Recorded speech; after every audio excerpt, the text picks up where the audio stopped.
জাতীয় শোক দিবসে বঙ্গবন্ধুর প্রতি জাতির শ্রদ্ধা। টুঙ্গিপাড়ায় জাতির জনকের সমাধিতে ফুল দিলেন প্রধানমন্ত্রী। পলাতক খুনিদের দেশে ফিরিয়ে আনার প্রত্যয়। রাশিয়া ও আশপাশের দেশগুলোতে ক্রমশই বাড়ছে বাংলাদেশের পোশাকের চাহিদা। তৈরি পোশাক রপ্তানিতে মস্কো হতে পারে নতুন বাজার। রাজধানীর পাইকারি বাজারে দাম কমেছে চাল ও মসুর ডালের। স্থিতিশীল মশলা সহ অন্য নিত্যপণ্যের দাম। এবং ঝালকাঠিতে পেয়ারার বাম্পার ফলন হলেও ন্যায্য দাম না পাওয়ায় হতাশ চাষিরা। ক্রয় বিক্রয় কেন্দ্রে স্থাপনের পরিকল্পনার কথা জানালো কৃষি বিভাগ।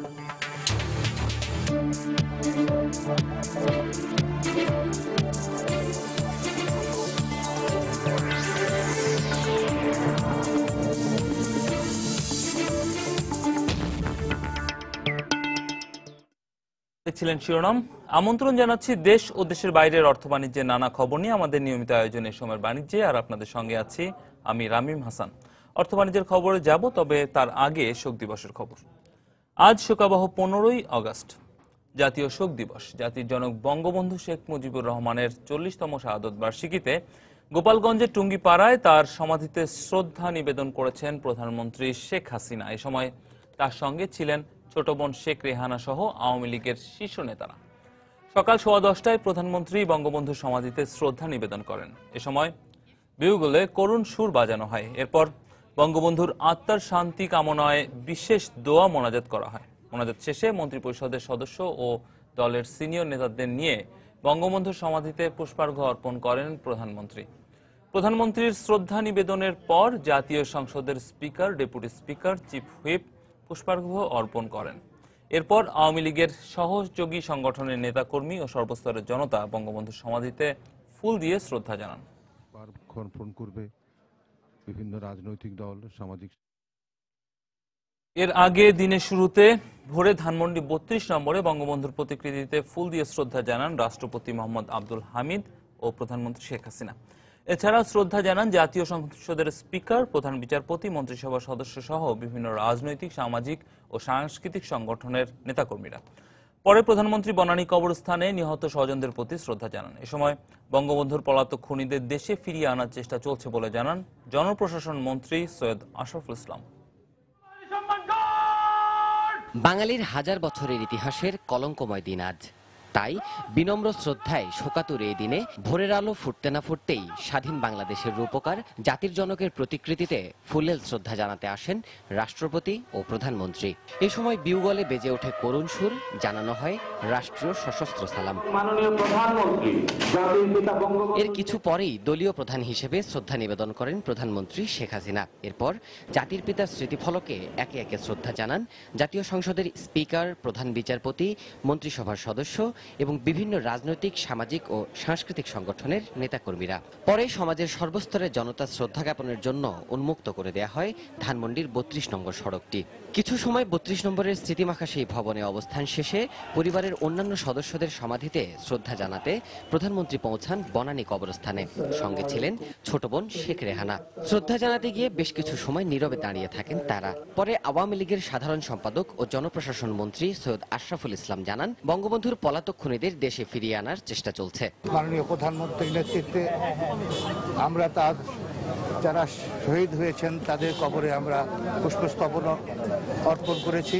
যতদিন পর্যন্ত এই বাংলাদেশ থাকবে, এরা যেখানেই থাকুক না কেন, তাদেরকে ধরে বাংলাদেশে নিয়ে এসে আইনকে কার্যকর করার প্রচেষ্টা সরকার সবসময় করে যাবে।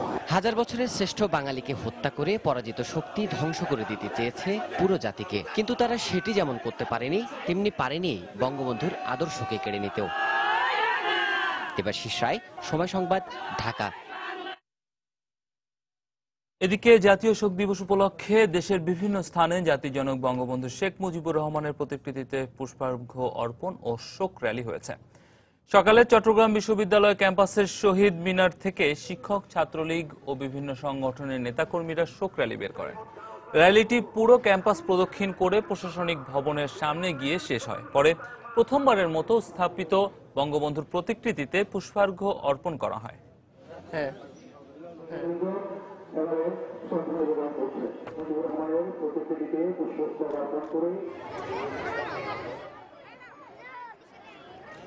খুলনায় নিউ মার্কেট এলাকা থেকে জেলা প্রশাসনের উদ্যোগে শোক র্যালি বের করা হয়। এতে বিভিন্ন স্কুল কলেজের শিক্ষার্থীরা, আওয়ামী লীগ ও এর অঙ্গ সংগঠনের নেতাকর্মী সহ প্রশাসনের ঊর্ধ্বতন কর্মকর্তারা অংশ নেন।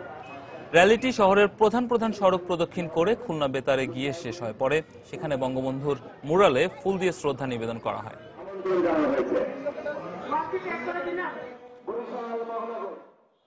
এদিকে বরিশালের অশ্বিনী কুমার টাউন হল চত্বরে জাতির জনক বঙ্গবন্ধু শেখ মুজিবুর রহমানের প্রতিকৃতিতে পুষ্পার্ঘ্য অর্পণ করেছেন আওয়ামী লীগ ও এর অঙ্গ সংগঠনের নেতাকর্মীরা।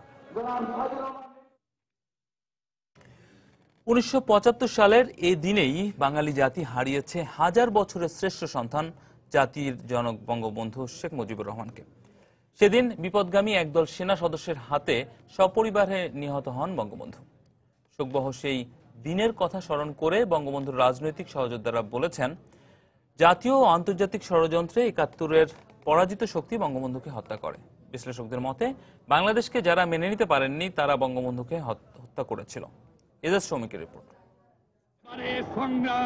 আমাদের মুক্তির সংগ্রাম। লাখো জনতার সামনে মুক্তির গান শোনালেন বাংলার অবিসংবাদিত নেতা বঙ্গবন্ধু শেখ মুজিবুর রহমান। এরপর সংগ্রামের পথ ধরে এলো প্রিয় স্বাধীনতা। জাতির স্থপতি এবার হাত দিলেন দেশ পুনর্গঠনের কাজে। কিন্তু প্রশাসক হিসেবে দেশকে কাঙ্ক্ষিত লক্ষ্যে পৌঁছানোর আগেই একদল বিপথগামী সেনার হাতে জীবন দিতে হলো বাঙালির স্বপ্ন দিশারির। 5টি ট্রাকে করে আসা শতাধিক সেনার হাতে সেদিন শুধু বঙ্গবন্ধুই নয়, প্রাণ হারান শিশু রাসেল সহ পরিবারের অন্য সব সদস্যও। দেশের বাইরে থাকায় বেঁচে যান বঙ্গবন্ধুর 2 মেয়ে শেখ হাসিনা ও শেখ রেহানা। শোকাবহ সেই দিনের কথা স্মরণ করলেন বঙ্গবন্ধুর এই রাজনৈতিক সহযোদ্ধা। সকালে নামাজ পড়ার জন্য উঠবো এমন সময় দেখি খালা দরজা ধাক্কাচ্ছে। সকালে ঢাকার ভিতরে একটা আতঙ্কিত ভাব। তা আমি উঠছি, উঠে দরজা খোলার পর দেখি যে সব হতভম্ব হয়ে দাঁড়িয়ে আছে আমার সামনে। তা আমি তার ঘরের ভিতরে প্রবেশ করে আমি রেডিতে শুনলাম ডালিম তখন ঘোষণা দিতে আছে। ওই ডালিমের কথা শুনে আমি বললাম যে আধা ঘন্টার ব্যাপার, ওইটা কোথায় একটা ফুটানি মারতে আছে, শেষ হয়ে যাবে। তখন অনবরত এটা শুনতে আছি, তখন আস্তে আস্তে আমার মাইন্ডে একটা রিয়াকশন আরম্ভ হয়েছে। একজন আপনজনের খারাপ খবর শুনলে যেভাবে লাগে ঠিক সেমনি একটা ধারা। তার মতে মুক্তিযুদ্ধের চেতনা ও মূল্যবোধ ধ্বংস করে পাকিস্তানের শাসন পুনঃপ্রতিষ্ঠা করতেই বঙ্গবন্ধুকে হত্যা করা হয়। 15 আগস্টটা মূলত সংগঠিত হয়েছিল যারা ৭১-এ পরাজিত সেই শক্তির জাতীয় এবং আন্তর্জাতিক ষড়যন্ত্রের মধ্যে দিয়ে। বঙ্গবন্ধু হত্যার পরে জাতীয় 4 নেতা হত্যা, প্রত্যেকটি জায়গায় মুক্তিযুদ্ধের উপরে আঘাতটা এসেছে। মুক্তিযুদ্ধের চেতনা মূল্যবোধ হত্যা করে তারা পাকিস্তানি শাসন আবার আনার চেষ্টা করেছিল। যারা 75-এর 15 আগস্ট সংগঠিত করছে তাদেরকেও প্রতিষ্ঠা এবং সুযোগ সব জিয়াউর রহমান আমলে হয়েছে।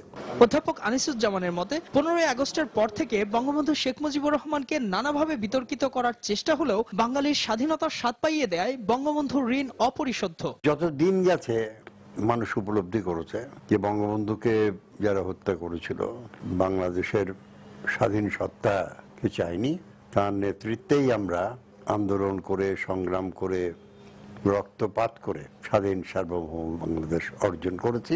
এই অর্জনের জন্য বঙ্গবন্ধুর কাছে আমাদের যে ঋণ তা অপরিশোধ্য। দলমতের ঊর্ধ্বে উঠে শোকাবহ এই দিনটিকে সার্বজনীনভাবে পালন করার উপর জোর দিলেন এই বিশ্লেষক। মর্যাদা তিনি। ইজাজ শ্রমিক, সময় সংবাদ, ঢাকা। এবারে অর্থ বাণিজ্যের খবর। তৈরি পোশাক রপ্তানির ক্ষেত্রে বাংলাদেশের জন্য রাশিয়াই হয়ে উঠতে পারে নতুন বাজার। রাশিয়া ও তার আশপাশের দেশগুলোতে বাংলাদেশের পোশাকের চাহিদা ক্রমশ বাড়ছে। চট্টগ্রামে সম্প্রতি শেষ হওয়া গার্মেন্টস সেক্টরের আধুনিক যন্ত্রপাতি ও নিরাপত্তা সামগ্রীর প্রদর্শনীতে $6.90 কোটি স্পট অর্ডারের অর্ধেকের বেশি দিয়েছে ইউরোপ ভিত্তিক রাশিয়ার একটি প্রতিষ্ঠান। তারা 20 লাখ পিস তৈরি পোশাক কেনার জন্য চুক্তিবদ্ধ হয়েছে। বিস্তারিত জানাচ্ছেন কমল দে।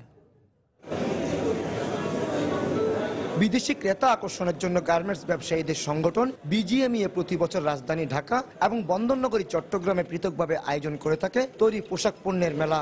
এর বাইরে তেমন কোনো আয়োজন থাকে না বললেই চলে। কিন্তু চট্টগ্রামে প্রথমবারের মতো আয়োজন হলো অ্যাপারেল অ্যান্ড সেফটি এক্সপো, যেখানে অংশ নিয়েছে আমেরিকা সহ 9টি শিল্পোন্নত দেশের রাষ্ট্রদূত এবং বায়াররা। আমার আইএলওর প্রধান এসছে, এখানে আমাদের national and international think tank আসছে। সব কিছুর কম্বিনেশনে আমার মনে হলো যে 4টা সেমিনার খুবই ইম্পর্টেন্ট টপিকসের উপর ডিসকাশন হয়ে গেছে। বিজিএমইএ এর তথ্য অনুযায়ী গত 8 আগস্ট শেষ হওয়া এই প্রদর্শনীতে 20 লাখ পিস জ্যাকেট ও টি শার্ট, $2 কোটি গার্মেন্টস মেশিনারি, $1 কোটি 20 লাখ সোয়েটার মেশিন, $2 কোটি 20 লাখ নিরাপত্তার সামগ্রী এবং $1.5 কোটি অ্যাক্সেসরিজ বিক্রির অর্ডার পেয়েছে চট্টগ্রামের প্রতিষ্ঠানগুলো। অভূতপূর্ব যে আমরা সেলস আশা করি নাই, কিন্তু আমার স্টল যারা দিয়েছে দে আর সো হ্যাপি। ইন্টারেস্টিং হচ্ছে যে এই অর্ডারগুলো ফর রাশিয়া মার্কেট, এইটাই হলো এই মেলার সবচেয়ে বড় অ্যাচিভমেন্ট। ওয়েবসাইটে দেখে রাশিয়ান এই বায়ার চিটং এসছে। বাংলাদেশের গার্মেন্টসের বাজার হিসেবে পরিচিত আমেরিকা ও ইউরোপের বিভিন্ন দেশ, কিন্তু এ প্রদর্শনীতে রাশিয়ান প্রতিষ্ঠানের অর্ডারকে নতুন বাজার হিসেবে দেখছেন বিজিএমইএ নেতারা। অলমোস্ট শিপমেন্ট হতো ইউরোপে, এরপরে আমেরিকা, কানাডায় আমরা শিপমেন্ট করতাম, আমাদের বাজার ছিল আমেরিকা, ইউরোপ ভিত্তিক। Russia is a new market for us, সেখান থেকে এত বড় অর্ডার পাওয়া এটা encouraging for the Bangladesh. BGMEA নেতারা জানিয়েছেন রাশিয়া এবং তার আশপাশের দেশগুলোতে বাংলাদেশের তৈরি পোশাকের বাজার সৃষ্টির ব্যাপারে জরুরি ব্যবস্থা নিতে বাণিজ্য মন্ত্রীর সাথে আলোচনা চলছে। কমল দে, সময় সংবাদ, চট্টগ্রাম। পাইকারি বাজারে দাম কমেছে মসুর ডাল ও চালের। এছাড়াও সপ্তাহ ঘুরে স্থিতিশীল আছে অন্যান্য নিত্যপণ্যের বাজারও। গেল সপ্তাহে মশলার দাম কিছুটা বাড়লেও চলতি সপ্তাহে অপরিবর্তিত আছে। রাজধানীর মোহাম্মদপুর কৃষি বাজার ঘুরে বিস্তারিত জানাচ্ছেন মোস্তফা মাহবুব। পেঁয়াজ, আলু, আদা, রসুন সহ সব ধরনের নিত্যপণ্যের পর্যাপ্ত সরবরাহ থাকায় পাইকারি বাজার অনেকটাই স্থিতিশীল। বিক্রেতারা জানালেন গেল সপ্তাহের তুলনায় দামেও খুব বেশি হেরফের হয়নি, বরং কিছু পণ্যের দাম কমেছে। আদার দামটা কমছে, আদার দাম ছিল 80-85, এটা কমে এখন বর্তমানে 70 টাকা চলে আসছে। 70-75 টাকা চায়না আদা। দেশি পেঁয়াজ বিক্রি হইতেছে 53 হইতে 55, আর ইন্ডিয়ান পেঁয়াজ বিক্রি হইতেছে 48 হইতে 50। ইন্ডিয়ান পেঁয়াজটা গত সপ্তাহ থেকে একটু কম, আর দেশি পেঁয়াজ একই রেট আছে। স্থিতিশীল আছে অন্যান্য নিত্যপণ্যের দরও। কয়েকদিনের ব্যবধানে দাম কমেছে মসুর ডাল এবং চিনির। গেল সপ্তাহে এলাচ, দারুচিনি সহ অন্যান্য মশলার দাম কিছুটা বাড়লেও তা এ সপ্তাহে অপরিবর্তিত রয়েছে বলে জানালেন বিক্রেতারা। আটার দামও বেশ কিছুটা কমছে, বস্তা প্রতি 10 থেকে 20 টাকা কমছে। এখন আপনার 23 টাকা করে কেজি পাওয়া যাচ্ছে। আর চিনির দাম অনেক কমছে, এখন 1610 টাকা করে আমরা বস্তা বিক্রি করতেছি, কেজি 32 টাকা পরে এখন আপনার কেজি। জিরা ইন্ডিয়ানটা আছে আপনার 330 টাকা, আর ইরানি যেটা বলি আমরা সেটা 330-35 টাকার মধ্যে সীমাবদ্ধ আছে। আর মশলার ক্ষেত্রে এলাচ 1020 টাকা, 1000 টাকা এরকম থেকে আপনার 1180 টাকা, 1200 টাকার মধ্যে আছে। সয়াবিন তেলের দাম অপরিবর্তিত থাকলেও গেল সপ্তাহের তুলনায় পাম অয়েলের দাম কিছুটা কমেছে বলে জানালেন পাইকাররা।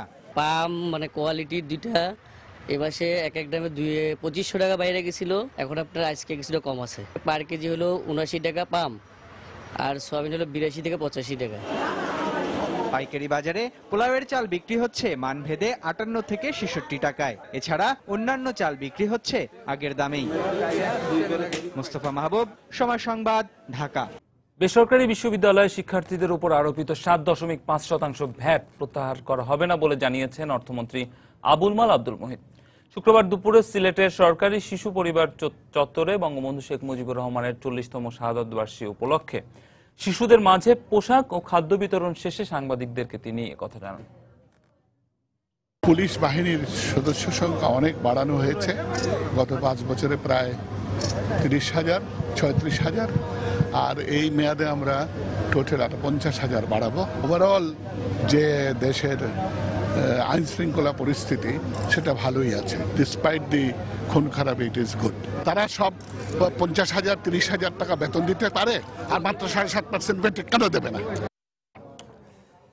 গেল সপ্তাহে বিভিন্ন মন্ত্রী, ব্যবসায়ী ও বিশিষ্ট ব্যক্তিরা দেশের অর্থনীতি নিয়ে বিভিন্ন গুরুত্বপূর্ণ বক্তব্য দিয়েছেন, আর এসব বক্তব্য নিয়ে আমাদের এবারের আয়োজন। চলুন দেখে নেই এক নজরে।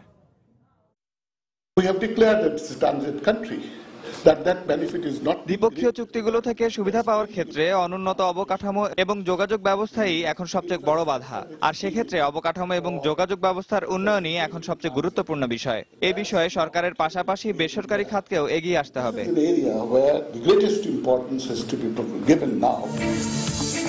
স্কিল এন্ড ট্রেনিং কম্পোনেন্টকে এক্সট্রিম ফোর্থদের গ্র্যাজুয়েশন চ্যালেঞ্জের জন্য how do you make it more effective, তার উপর আজকে একটা বড় ধরনের পুনঃচিন্তা বিকামস ভেরি ইম্পর্টেন্ট।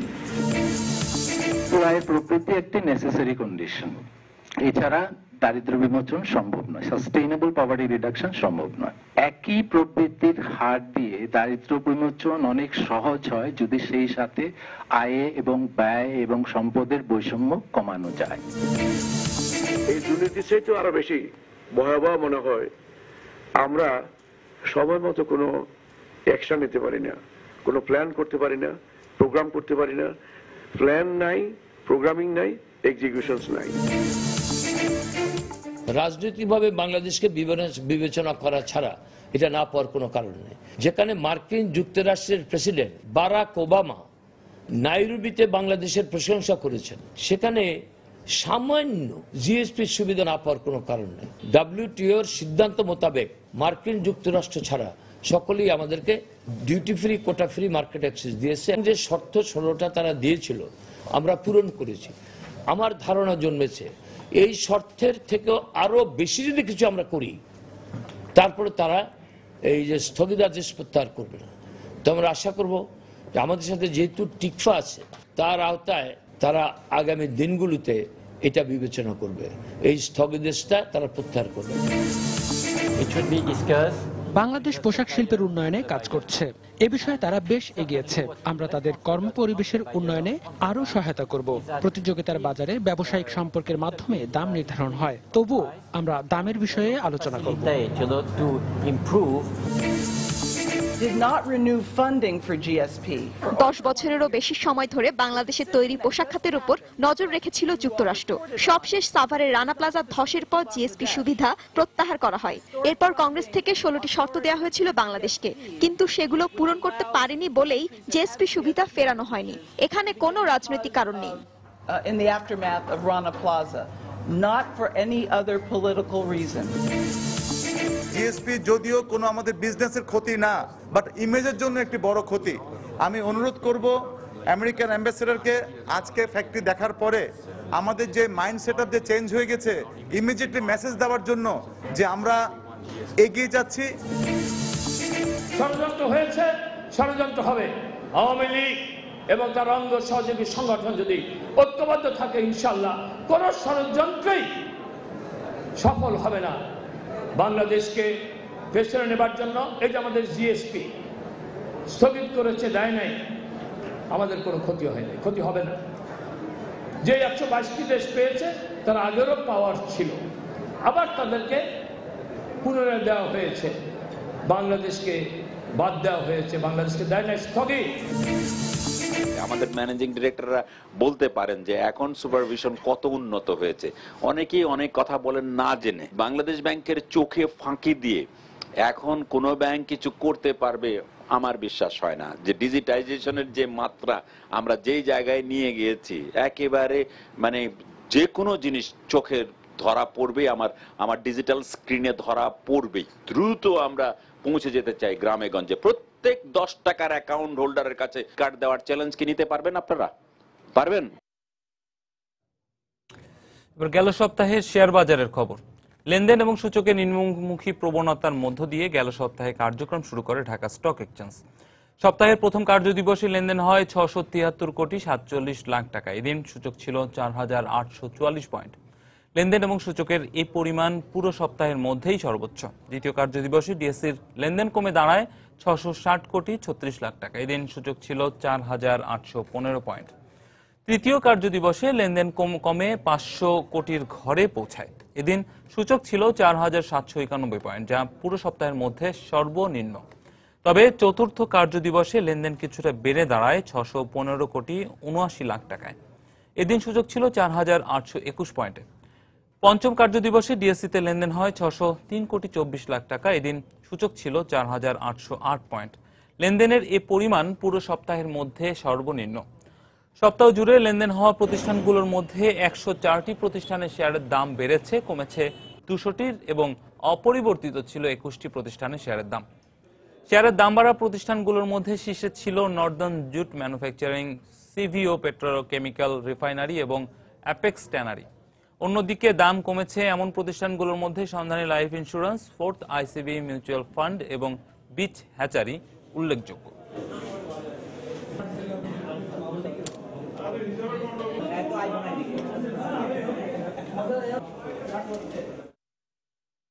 হজ ক্যাম্পে মাসব্যাপী হামদর্দের বিনামূল্যে চিকিৎসা, ওষুধ বিতরণ ও তথ্য সেবা কেন্দ্রের উদ্বোধন করা হয়েছে। শুক্রবার রাজধানীতে হামদর্দের ব্যবস্থাপনা পরিচালক ডক্টর হাকিম মোহাম্মদ ইউসুফ হারুন ভূঁইয়ার সভাপতিত্বে এ সেবা কেন্দ্রের উদ্বোধন করেন হামদর্দ বোর্ড অব ট্রাস্টিজের চেয়ারম্যান অধ্যাপক ডক্টর এমআর খান। এ সময় হামদর্দ ল্যাবরেটরিজের ঊর্ধ্বতন কর্মকর্তারাও উপস্থিত ছিলেন।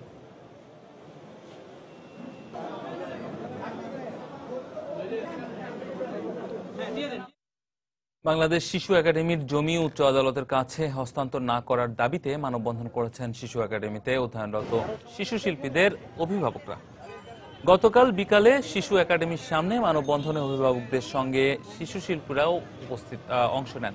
এ সময় বক্তারা বলেন, শিশু একাডেমিতে সঙ্গীত, নৃত্য, চিত্রাঙ্কন, অভিনয়, আবৃত্তি সহ বিভিন্ন বিষয়ে প্রায় 4000 শিশুদেরকে প্রশিক্ষণ দেওয়া হয়। এই একাডেমির জায়গা উচ্চ আদালতে হস্তান্তর করা হলে একাডেমি বন্ধ হয়ে কোমলমতি শিশুরা মেধা বিকাশ থেকে বঞ্চিত হবে। রাজধানীর বঙ্গবন্ধু আন্তর্জাতিক সম্মেলন কেন্দ্রে চলছে স্মার্টফোন ট্যাব এক্সপো 2015।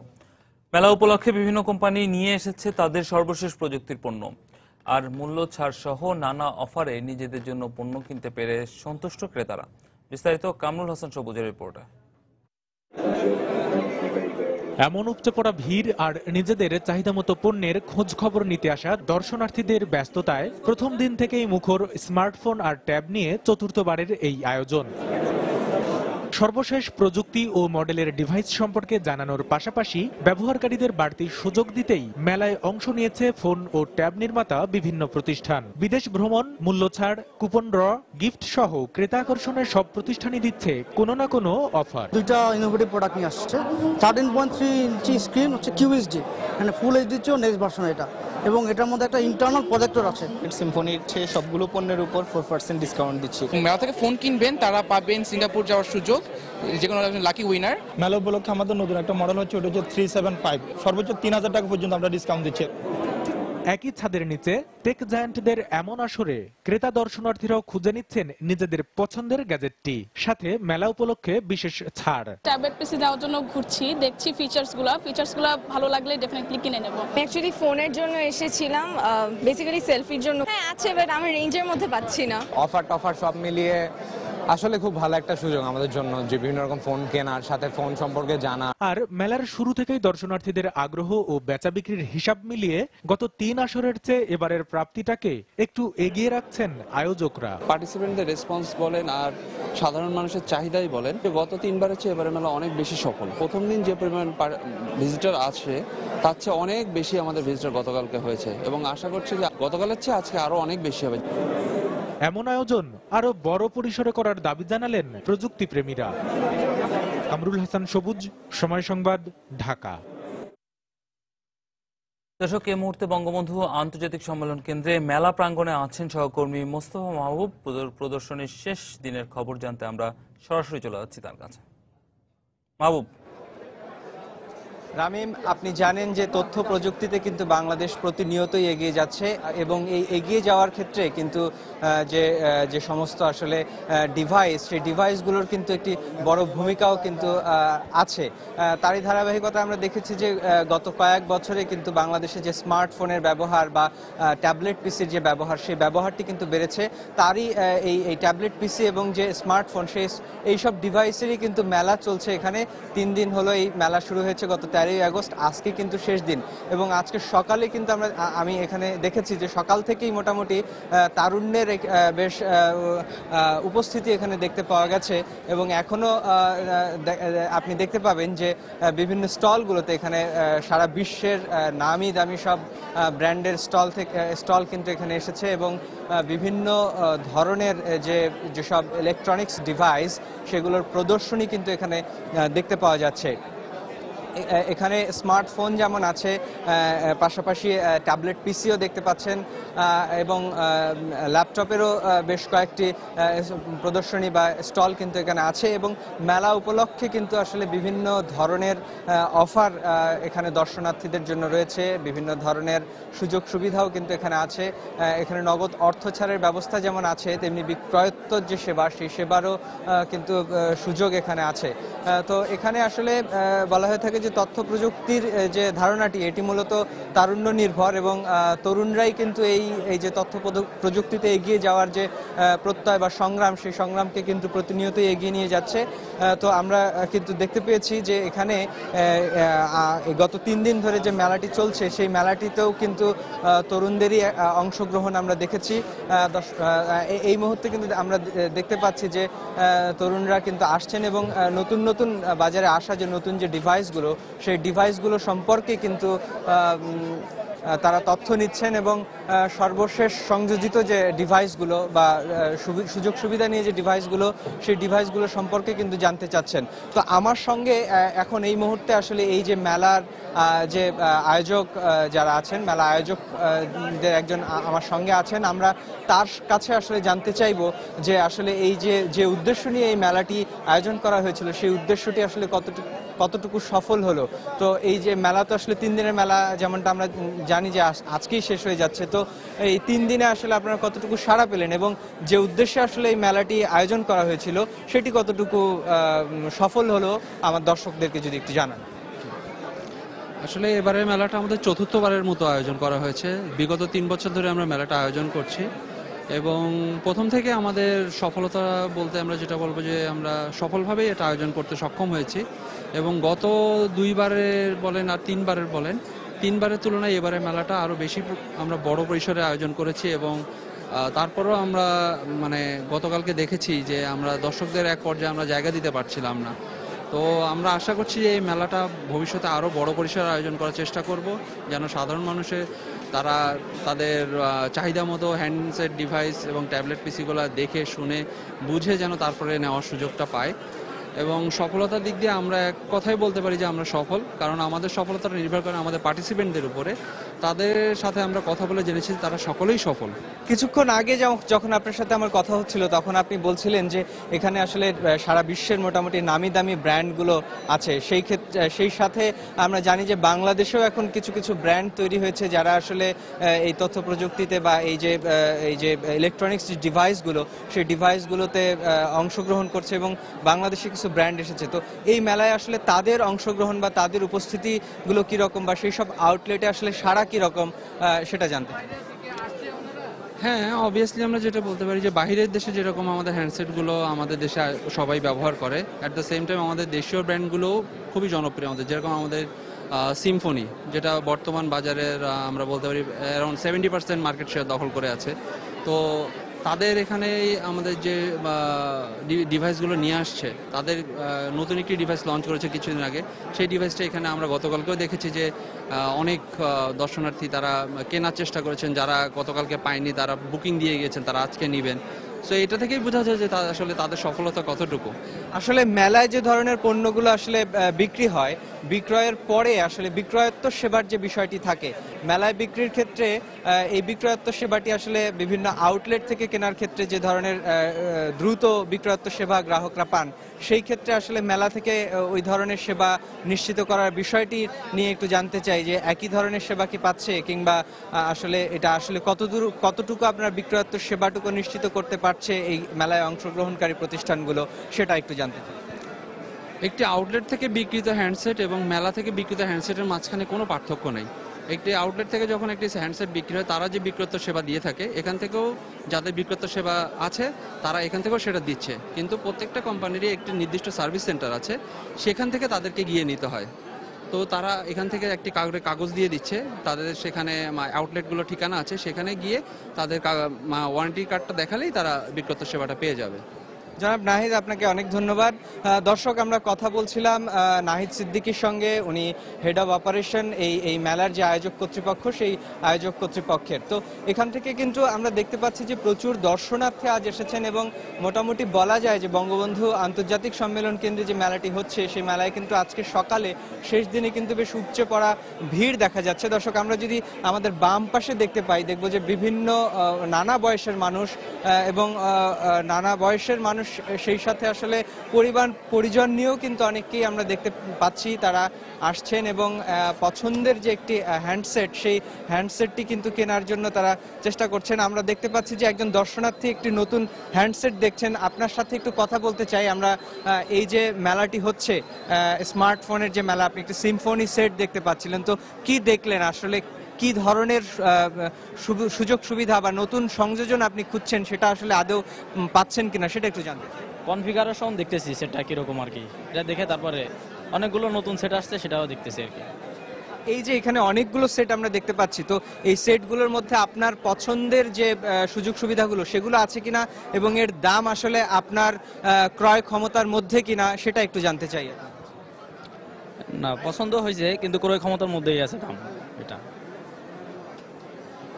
তো আমরা কথা বলছিলাম আসলে এই মেলায় অংশগ্রহণ একজন দর্শনার্থীর সাথে। তো দর্শক, এই মেলাটি কিন্তু শুরু হয়েছিল গত 13 তারিখ, 13ই আগস্ট, এবং এই মেলা কিন্তু আজকেই কিন্তু শেষ হয়ে যাবে। তো এই মেলা থেকে আসলে যে স্মার্টফোন বা ট্যাব কেনার মতন সুযোগ কিন্তু পেতে চাইলে আজকে মেলা শেষ হওয়ার আগেই কিন্তু এই বঙ্গবন্ধু আন্তর্জাতিক সম্মেলন কেন্দ্রে আসতে হবে এবং মেলা পরিদর্শন করতে হবে। তো এই ছিল আমার কাছে ঢাকা বঙ্গবন্ধু আন্তর্জাতিক সম্মেলন কেন্দ্রে ট্যাব এবং স্মার্টফোন মেলার সর্বশেষ তথ্য। স্মার্টফোন ট্যাব এক্সপো 2015 বঙ্গবন্ধু আন্তর্জাতিক সম্মেলন কেন্দ্র থেকে খবর জানাচ্ছিলেন রিপোর্টার মোস্তফা মাহবুব। সুস্বাদু পেয়ারার জন্য খ্যাত ঝালকাঠি। আবহাওয়া অনুকূলে থাকায় চলতি মৌসুমে জেলায় পেয়ারার বাম্পার ফলন হয়েছে, আর এসব পেয়ারা বিক্রি হচ্ছে খালে ভাসমান বাজারে। তবে ন্যায্য মূল্য না পাওয়ায় হাসি নেই চাষিদের মুখে। এই অবস্থায় সরকারি উদ্যোগে একটি ক্রয় বিক্রয় কেন্দ্র স্থাপনের পরিকল্পনার কথা জানিয়েছে কৃষি বিভাগ। পলাশ রায়ের পাঠানো তথ্য ও ছবি নিয়ে ডেস্ক রিপোর্ট। শত বছর ধরে পেয়ারা চাষের সঙ্গে জড়িত ঝালকাঠি সদর উপজেলার 15 গ্রামের মানুষ যথাসময়ে কীটনাশক প্রয়োগ ও পরিচর্যা করায় চলতি মৌসুমে ফলনও হয়েছে ভালো। আর এসব পেয়ারা বিক্রি হচ্ছে ভীমরুলি খালে শত শত নৌকায় ভাসমান বাজারে। তবে পর্যাপ্ত ক্রেতা না থাকায় কম দামে পেয়ারা বিক্রি করতে হচ্ছে কৃষকদের। ন্যায্য মূল্য না পাওয়ায় হতাশ তারা। যে দামে বিক্রি হইতেছে তাতে আমাদের এই চাষের খরচা হয় না, বরং আমাদের গাইডেরটা যাইতেছে। একটা লোকে ম্যাক্সিমাম 3 মণ পেয়ারা পারে। 3 মণের দাম কত জানেন? 600 টাকা। দিতে হয় কত জানেন? 700 টাকা। প্রায় 10,000 টাকার মতো খরচা হয়েছে, কিন্তু বিক্রি করছি মাত্র 4,000 টাকা। রাস্তাঘাট যদি ভালো হয়, যোগাযোগ ব্যবস্থাটা ভালো হয়, তাইলে আমরা একটু দাম বেশি পাইতে পারি। এখানকার পেয়ারা সুস্বাদু ও মিষ্টি হওয়ায় অভ্যন্তরীণ চাহিদা মিটিয়ে বিক্রি হচ্ছে ঢাকা, মাদারীপুর, ফরিদপুর সহ আশপাশের জেলায়। তবে সড়ক পথে যাতায়াত ব্যবস্থা না থাকায় পর্যাপ্ত পাইকার আসেন না বলে জানান এখানকার ব্যবসায়ীরা। ভীমরুলি হইতে কৃত্রিমশা, ভীমরুলি হইতে বাউকরি পর্যন্ত রাস্তা কমপ্লিট না হওয়ার জন্য গাড়ি ঘোড়া ঢোকে না। সিলেট, ঢাকা, চিটাগাং এই সমস্ত এলাকা দিয়া ব্যাপারীপত্র আসে, কিন্তু এরা যাইতে পারে না, যোগাযোগ খারাপ। এই অবস্থায় সরকারি উদ্যোগে স্থায়ী ক্রয় বিক্রয় কেন্দ্র স্থাপনের পরিকল্পনার কথা জানিয়েছেন কৃষি বিভাগের এই কর্মকর্তা। কৃষি সম্প্রসারণ অধিদপ্তরের পক্ষ থেকে এখানে একটি ক্রয় বিক্রয় কেন্দ্র তৈরি করার প্রস্তাব দেওয়া হয়েছে এবং যদি এই প্রস্তাব মতো যদি এখানে হয়ে যায় তাহলে HCD প্রজেক্ট থেকে এটা বাস্তবায়িত হবে। তাহলে কৃষক যে পেয়ারা নিয়ে আসবে, এখানে প্যাকিং, এখানে ওয়াশিং, এখানে গ্রেডিং সবগুলো এই ক্রয় বিক্রয় কেন্দ্রে এটা হবে। চলতি মৌসুমে ঝালকাঠিতে 750 হেক্টর জমিতে 7,500 মেট্রিক টন পেয়ারা উৎপাদনের লক্ষ্যমাত্রা নির্ধারণ করা হয়েছে। সময় সংবাদ, ঝালকাঠি। জলদস্যু দমনে পুলিশ, র্যাব ও কোস্টগার্ড প্রতিনিয়ত নানামুখী পদক্ষেপ নিচ্ছে। বন্দুকযুদ্ধে নিহত হচ্ছে দস্যু ও দস্যু নেতারা, কিন্তু তারপরও দমানো যাচ্ছে না জলদস্যুদের তৎপরতাকে। একটি দল চিহ্নিত হতে না হতেই নতুন করে তৈরি হচ্ছে আরও একটি দল। সম্প্রতি বরগুনার পাথরঘাটা উপজেলার বিভিন্ন এলাকায় বেশ কিছু মানুষের মধ্যে দস্যু হওয়ার প্রবণতা বেড়ে গেছে। এ অবস্থায় জেলা পুলিশ এ প্রবণতা রোধে ভিন্নধর্মী কার্যক্রম শুরু করেছে। এম এ আজিমের পাঠানো তথ্য ও SM সিফাতের তোলা ছবি নিয়ে ডেস্ক রিপোর্ট। পাথরঘাটার পদ্মাগ্রাম। গত 6 মাসে র্যাব, পুলিশ ও কোস্টগার্ডের সাথে বন্দুকযুদ্ধে যেসব জলদস্যু নিহত হয়েছে তার মধ্যে 5 জনের বাড়ি এই গ্রামে। এই হিসেবই বলে দেয় এই গ্রামের মানুষ যুক্ত হয়ে পড়েছে দস্যুতার সাথে। শুধু পদ্মা নয়, পাথরঘাটা উপজেলার হরিণঘাটা, লালদিয়া, হাড়িটানা সহ বেশ কিছু গ্রামের মানুষ যুক্ত হচ্ছে জলদস্যুতায়। গ্রামগুলো থেকে সুন্দরবন ও সমুদ্র কাছে হওয়ায় অল্প সময়ে বেশি অর্থ উপার্জনের আশায় গ্রামবাসী যুক্ত হচ্ছে অপরাধমূলক কার্যক্রমের সাথে। এলাকার মৎস্যজীবীদের দাবি, দস্যুদের পরিবারগুলোকে সচেতন করে তোলা গেলে অনেকেই জলদস্যু হওয়া থেকে নিবৃত্ত হবে। দেশে তো 300 টাকার বেশি ডেলি হয় না, ওটা তো ডেলি 5,000, 10,000 বা 1 লাখ টাকা দৈনিক ইনকাম হয়। মনে করেন 30 জনের রেলে নিয়েই হাইয়ার বার আটকাইয়া চাঙ্গা কার দিয়ে থই দেবে, থইয়া হাইয়ার বার আপনার 2 দিন 3 দিন পর কই ভাই ফোন দিয়া গার্জেনের 2 লাখ টাকা লাগবে। আজ বলমু অমুকে ডাকাতি করে, কালকে আমরা সাগরে গেলাম আবার আমাগই ওরা বেশি টর্চার করে। আমার ছেলে আমার জিজ্ঞেস করতে হবে তোমার ছেলে কই, তোমার ছেলেরে আমার 24 ঘন্টার মধ্যে দেখাও। চেয়ারম্যানও কয় না, চেয়ারম্যান তো কই গেল, কিন্তু আর কোনো মেম্বার না, কোনো প্রশাসনও এই ধরনের আচরণ করে না। সম্প্রতি এসব এলাকায় জলদস্যু দমন সংক্রান্ত সভা শুরু করেছে পুলিশ প্রশাসন। পুলিশের দাবি, দস্যু পরিবারের সদস্যদের বোঝানো গেলে দস্যুতা থেকে স্বাভাবিক জীবনে ফিরে আসতে পারে অনেকেই। কোস্টগার্ড থেকে শুরু করে নেভি থেকে শুরু করে সবাই মিলে আমাদের সমন্বিত উদ্যোগ, যে সমন্বিত উদ্যোগটি হবে এরকম যে আমরা সবাই মিলে জেলে দস্যু দমন করব এবং তাদেরকে প্রথমে আমরা বলছি যে তারা যেন নর্মাল জীবনে ফিরে আসে। যদি তারা নর্মাল জীবনে ফিরে না আসে তাহলে আমরা আইনের যে নিয়ম আছে সেই নিয়ম অনুযায়ী তাদেরকে চলতে হবে। শুধু দস্যু পরিবারকে সচেতন করলেই চলবে না, পাশাপাশি জলদস্যুদের তথ্য সরবরাহকারীদের নির্মূলেও সম্মিলিতভাবে কাজ করতে হবে বলে মনে করে পুলিশ প্রশাসন। সময় সংবাদ, বরগুনা। পদ্মার অস্বাভাবিক ভাঙনে বিলীন হয়ে যাচ্ছে কুষ্টিয়ার দৌলতপুর উপজেলার 3টি ইউনিয়ন। গত কয়েকদিনে নদীতে হারিয়ে গেছে রাস্তাঘাট সহ সরকারি বেসরকারি স্থাপনা। এতে ভিটে মাটি ও ফসলি জমি হারিয়ে দিশেহারা ভাঙন কবলিত মানুষ। এ অবস্থায় প্রতিরোধে অস্থায়ী পদক্ষেপ নেওয়া হলেও শুষ্ক মৌসুমে স্থায়ী ব্যবস্থা নেয়ার কথা জানিয়েছেন জেলা পানি উন্নয়ন বোর্ডের শীর্ষ কর্মকর্তারা। এস.এম. রাশেদের পাঠানো তথ্য ও ছবি নিয়ে টেস্ট রিপোর্ট। পদ্মার অব্যাহত ভাঙনের কবলে পড়েছে কুষ্টিয়ার পশ্চিমে ভারত সীমান্ত ঘেঁষা দৌলতপুর উপজেলার 3টি ইউনিয়নের 13টি গ্রাম।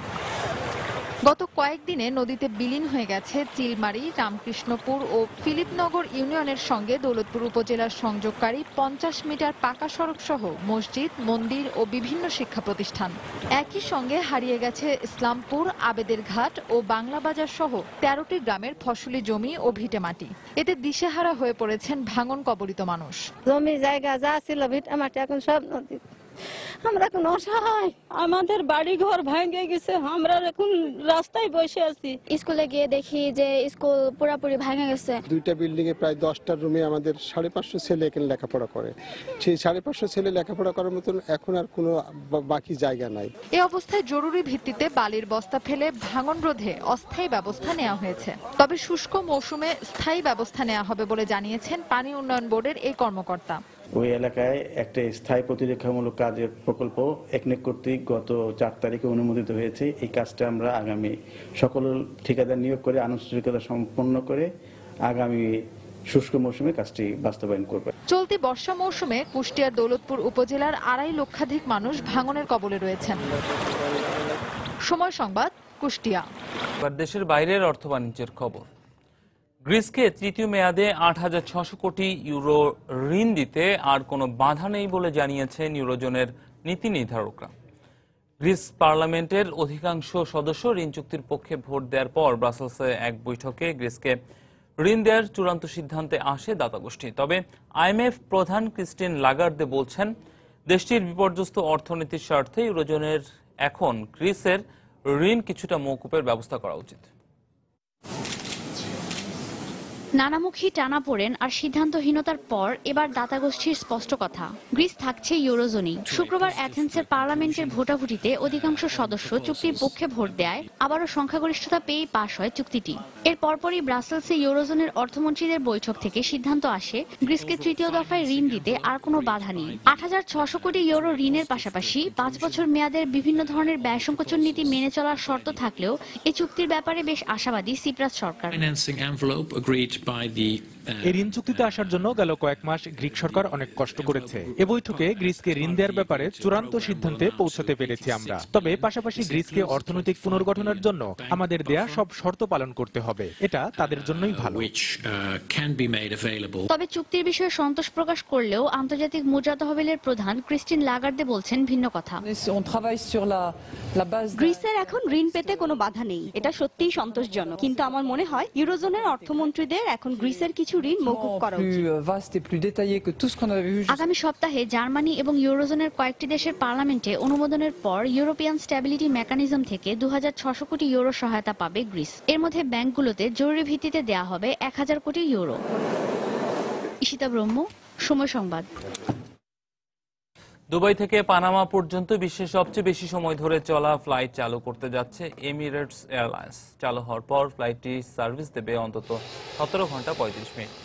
এই ফ্লাইটের বোয়িংয়ে বিমানগুলোতে যাত্রী ছাড়াও পরিবহন করা যাবে 15 টন ওজনের কার্গো। এর মধ্য দিয়ে প্রথমবারের মতো কেন্দ্রীয় আমেরিকার কোনো স্থানে বিমান সেবা চালু করতে যাচ্ছে এমিরেটস। বর্তমানে ডালাস থেকে সিডনি পর্যন্ত, জোহান্সবার্গ থেকে আটলান্টা পর্যন্ত এবং দুবাই থেকে লস অ্যাঞ্জেলস পর্যন্ত সর্বোচ্চ সময়সীমার বিমান সেবা চালু রয়েছে। তবে এর আগে সিঙ্গাপুর থেকে নিউ ইয়র্ক পর্যন্ত 19 ঘন্টার ফ্লাইট চালু ছিল। ব্যয়বহুল হয় 2013 সালে এর কার্যক্রম বন্ধ করে দেওয়া হয়। বর্তমানে 235টি বিমান নিয়ে বিশ্বব্যাপী সার্ভিস দিচ্ছে এমিরেটস।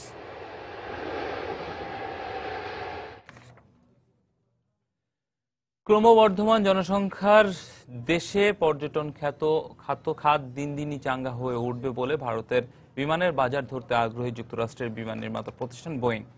সম্প্রতি এক বিবৃতিতে বোয়িং কর্তৃপক্ষ পূর্বাভাস দিয়েছে, জনগণের চাহিদা পূরণে আগামী 20 বছরে ভারতের নতুন আরও 1470টি বিমানের প্রয়োজন পড়বে। $24,000 কোটি মূল্যের এসব বিমানের মধ্যে 84% হবে যাত্রীবাহী বিমান। এছাড়া বিশ্বের এয়ারলাইন্সগুলোর আগামী 20 বছরে $5.6 ট্রিলিয়ন মূল্যের আরও 38,050টি যাত্রী ও পণ্যবাহী বিমানের প্রয়োজন হবে বলেও পূর্বাভাস দিয়েছে বোয়িং। বাড়তি চাহিদা পূরণে বোয়িং আর এয়ারবাসের মতো প্রতিদ্বন্দ্বী বিমান নির্মাতা প্রতিষ্ঠানকে পরস্পরের সাথে প্রতিযোগিতার মুখে পড়তে হবে বলে আশঙ্কা বিশ্লেষকদের।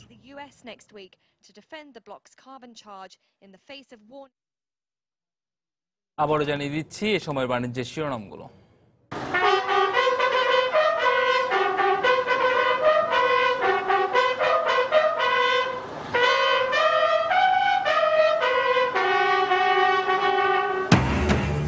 জাতীয় শোক দিবসে বঙ্গবন্ধুর প্রতি জাতির শ্রদ্ধা। টুঙ্গিপাড়ায় জাতির জনকের সমাধিতে ফুল দিলেন প্রধানমন্ত্রী।